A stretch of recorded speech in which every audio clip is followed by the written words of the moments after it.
दोस्तों, आप सभी का हमारे चैनल लेक्चर हिंदी में स्वागत है। और आज हम बात करने वाले हैं कैबिनेट मिशन 1946। तो चलिए चलते हैं कैबिनेट मिशन 1946 पे। द्वितीय विश्व युद्ध के समाप्ति के पश्चात तत्कालीन ब्रिटिश प्रधानमंत्री क्लीमेंट एटली ने ब्रिटिश मंत्रिमंडल के 3 सदस्य को मार्च 1946 में कैबिनेट मिशन के रूप में भारत भेजा, जो मई 1946 तक भारत में रहा। कैबिनेट मिशन के सदस्यों का विवरण निम्न प्रकार से है। 1 नंबर में है लॉर्ड पैथिक्स लॉरेंस, अध्यक्ष कैबिनेट मिशन एवं ब्रिटेन में भारत सचिव। एवी एलेक्जेंडर, नौसेना अध्यक्ष। सर स्टेफोर्ड क्रिप्स, व्यापार बोर्ड। कैबिनेट मिशन ने संविधान सभा के संबंध में निम्नलिखित सिफारिशें की।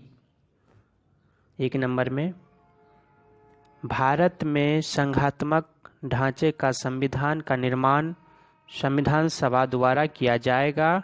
इस संघीय व्यवस्था में प्रांतों तथा देशी रियासतों को सम्मिलित किया जाएगा। रक्षा, संचार तथा विदेश कार्य संघ के अधीन होगा, जबकि शेष विषय प्रांत के अधीन होगा। 2 नंबर संविधान सभा का चुनाव अप्रत्यक्ष ढंग से होगा। इस चुनाव में प्रांतीय विधानसभाओं के सदस्य मतदान करेंगे। यह मतदान आनुपातिक प्रतिनिधित्व प्रणाली के आधार पर एकल संघ वाले मत पद्धति के जरिए होगा। 3 नंबर ब्रिटिश प्रांतों तथा देशी रियासतों को उनकी जनसंख्या के अनुपात में संविधान सभा में स्थान दिया जाएगा। 10 लाख की जनसंख्या पर संविधान सभा में एक स्थान दिया जाएगा।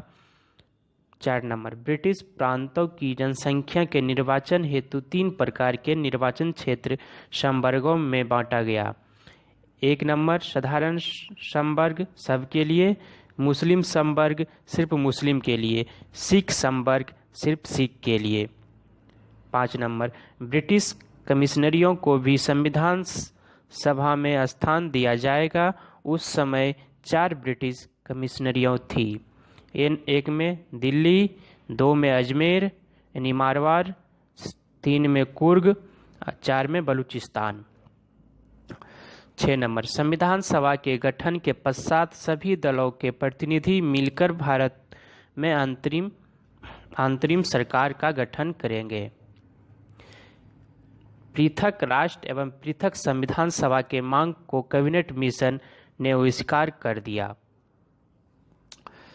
संविधान सभा में कुल स्थान तथा उन स्थानों का विभाजन। कैबिनेट मिशन योजना के तहत कुल 389 यानी 389 स्थान निर्धारित किए गए, जिसका विभाजन निम्न प्रकार से किया गया। ब्रिटिश प्रांत को 292 स्थान और देशी रियासत को 93 स्थान और ब्रिटिश कमिश्नरियों को 4 स्थान, टोटल 389 स्थान। चुनाव वाले कुल स्थान 296। इसके विभाजन 3 संवर्गों में निम्न प्रकार से किया गया। साधारण संवर्ग में 213 स्थान, मुस्लिम संवर्ग में 79 यानी 79 और सिख संवर्ग में 4 स्थान। जुलाई से अगस्त 1946 में 296 स्थान के लिए चुनाव हुई, जिसका चुनाव परिणाम इस प्रकार है। कांग्रेस को 208 बहुमत, मुस्लिम लीग को 73 और अन्य को 15। इस चुनाव में कांग्रेस पार्टी को सर्वाधिक 208 स्थान मिले। इस प्रकार कांग्रेस को संविधान सभा के चुनाव में कांग्रेस पार्टी को बहुमत प्राप्त हुआ, जबकि मुस्लिम लीग को मात्र 73 स्थान मिला। इसलिए मुस्लिम लीग ने संविधान सभा के बैठक का बहिष्कार करने का निश्चय किया, साथ ही साथ पृथक संविधान की मांग की। कैबिनेट मिशन योजना के तहत 24 अगस्त 1946 को अंतरिम सरकार की गठन की घोषणा की गई और 2 सितंबर 1946 को पंडित जवाहरलाल नेहरू के नेतृत्व में अंतरिम सरकार ने कार्यभार ग्रहण कर लिया। इस अंतरिम सरकार में मुस्लिम लीग का कोई प्रतिनिधि पहले तो शामिल नहीं हुआ, परंतु 26 अक्टूबर 1946 को एक समझौते के तहत मुस्लिम लीग के 5 मंत्री इस अंतरिम सरकार में शामिल हुए, जबकि पहले से शामिल 3 मंत्रियों को निकाले गए।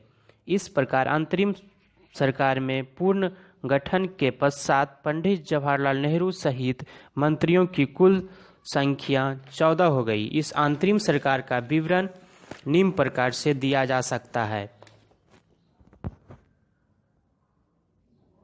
एक नंबर में है जवाहरलाल नेहरू कार्य परिषद के उपाध्यक्ष, विदेशी मामले तथा राष्ट्रमंडल।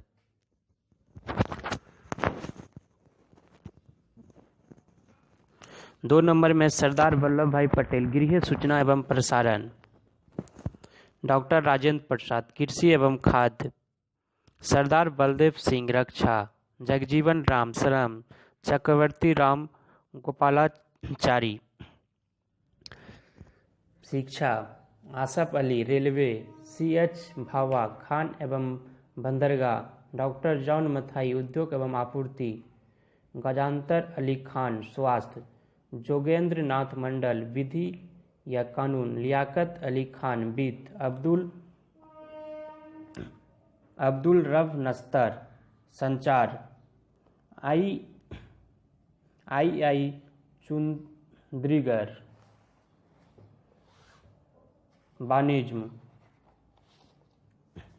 नोट 26 अक्टूबर 1946 को इस अंतरिम सरकार का पूर्ण गठन किया गया, जिसके तहत मुस्लिम लीग के 5 मंत्री इस अंतरिम सरकार में शामिल हो गए, जबकि पहले से शामिल 3 मंत्री को निकाला गया।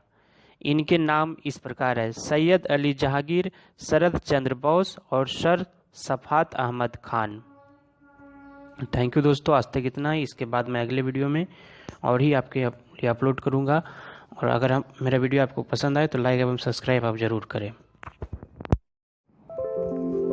दोस्तों, आप सभी का हमारे चैनल लेक्चर हिंदी में स्वागत है।